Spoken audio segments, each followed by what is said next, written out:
Good morning students. ఈ ప్రాబ్లమ్ని మనం ఏ విధంగా చేయాలంటే the equation of the line passes through 2, 3 and perpendicular to the line joining -5, 6 and -6, 5. ఒక లైను పాయింట్స్ ఇచ్చాడు ఒక లైన్కి. ఇది -5, 6, ఇదేమో -6, 5. ఇది ఒక లైన్. ఈ లైన్కి పెర్పెండిక్యులర్గా ఇంకో లైన్ అనేది ఈక్వేషన్ కనుక్కోమంటున్నాడు. ఈ లైన్కి పెర్పెండిక్యులర్, అది కూడా ఎలా? ఈ 2, 3 అనే పాయింట్ గుండా వెళ్ళాలి. ఇది 2, ఇది 3, ఇది ఒక పాయింట్. ఈ పాయింట్ గుండా వెళ్ళే, అంటే ఈ లైన్కి ఈ పాయింట్ గుండా వెళ్ళే పెర్పెండిక్యులర్ లైన్ ఈక్వేషన్ కనుక్కోమంటున్నాడు. ఇది పెర్పెండిక్యులర్ లైన్ ఈక్వేషన్. ఇది ఎలా కనుక్కోవాలి? ఇప్పుడు ఈ రెండింటికి స్లోప్ అనేది కనుక్కుందాం. ఈ రెండింటికి ఈ లైన్ ఈక్వేషన్ స్లోపు m1 అనుకుందాం, ఈ లైన్ ఈక్వేషన్ స్లోపు m2 అనుకుందాం. ఖచ్చితంగా ఈ రెండు స్లోప్లు product of 2 slopes equal to ఏమవ్వాలి? m1, m2 ఈక్వల్ టు -1 అవ్వాలి. అంటే దీని స్లోప్ ఏమవుతుంది?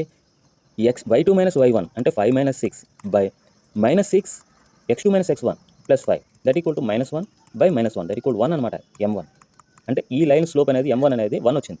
మరి ఈ m2 అనేది ఏమవుతుంది? ఖచ్చితంగా -1 అవ్వాలి.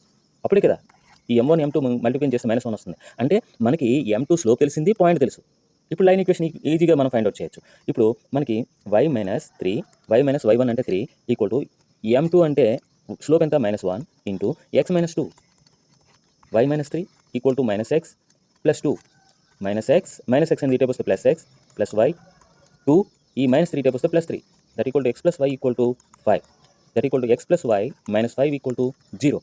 ఎక్కడుంది మన answer? Option A is right answer. ఇదే క్వశ్చన్ ఏ విధంగా చేయొచ్చు అంటే, ఇక్కడ మనం స్లోప్ అనేది మనం ఫైండ్ అవుట్ చేసాం. ఇదే క్వశ్చన్ మనం ఏ విధంగా చేయొచ్చు అంటే, ఇక్కడ మనం స్లోప్ అనేది ఎంత వచ్చింది? ఈ లైన్కి 1 వచ్చింది. మనకి ఇక్కడ ఆన్సర్లో ఏ లైన్ అంటే ఈ లైన్కి పెర్పెండిక్యులర్గా ఉండే లైన్ ఇంకోటి అన్నాడు కదా, ఆ లైన్ అనేది చెక్ చేసుకోవాలి. -1 ఎక్కడ వస్తుంది? స్లోపు m2 అంటే -x quotient -1 by y quotient 1 that equal to -1. Okay, ఇది అవ్వడానికి అవకాశం ఉంది. ఈ పాయింట్ని, ఈ లైన్ని ఈ పాయింట్, ఈ 2, 3 అనే పాయింట్ సాటిస్ఫై చేస్తుందా? x ప్లస్లో 2 వేయండి, y ప్లస్లో 3 వేయండి, -5 equal to 0, 5 - 5 equal to 0. Okay, satisfy చేస్తుంది. అయితే మన answer is A is right answer. Okay.